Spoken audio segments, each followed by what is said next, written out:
Acts 14. And it came to pass in Iconium that they went both together into the synagogue of the Jews, and so spake that a great multitude both of the Jews and also of the Greeks believed. But the unbelieving Jews stirred up the Gentiles, and made their minds evil affected against the brethren. Long time therefore abode they, speaking boldly in the Lord, which gave testimony unto the word of his grace, and granted signs and wonders to be done by their hands. But the multitude of the city was divided, and part held with the Jews, and part with the apostles. And when there was an assault made both of the Gentiles and also of the Jews with their rulers to use them despitefully and to stone them, they were ware of it, and fled unto Lystra and Derbe, cities of Lycaonia, and unto the region that lieth round about. And there they preached the gospel.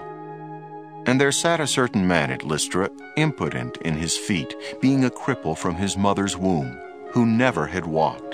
The same heard Paul speak, who steadfastly beholding him, and perceiving that he had faith to be healed, said with a loud voice, Stand upright on thy feet. And he leaped and walked. And when the people saw what Paul had done, they lifted up their voices, saying in the speech of Lycaonia, The gods are come down to us in the likeness of men. And they called Barnabas Jupiter, and Paul Mercurius, because he was the chief speaker. Then the priest of Jupiter, which was before their city, brought oxen and garlands unto the gates, and would have done sacrifice with the people, which when the apostles Barnabas and Paul heard of, they rent their clothes, and ran in among the people, crying out and saying, Sirs, why do ye these things?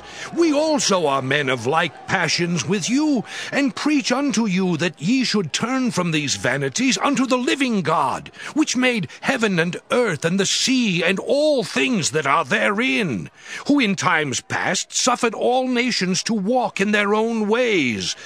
Nevertheless, he left not himself without witness, in that he did good, and gave us rain from heaven, and fruitful seasons, filling our hearts with food and gladness. And with these sayings scarce restrained they the people, that they had not done sacrifice unto them. And there came thither certain Jews from Antioch and Iconium, who persuaded the people, and having stoned Paul, drew him out of the city, supposing he had been dead.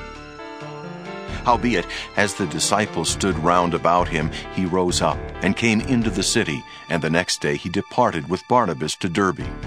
And when they had preached the gospel to that city, and had taught many, they returned again to Lystra, and to Iconium and Antioch, confirming the souls of the disciples, and exhorting them to continue in the faith, and that we must through much tribulation enter into the kingdom of God.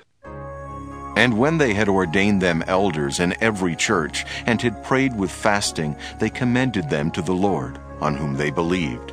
And after they had passed throughout Pisidia, they came to Pamphylia. And when they had preached the word in Perga, they went down into Attalia, and thence sailed to Antioch, from whence they had been recommended to the grace of God for the work which they fulfilled.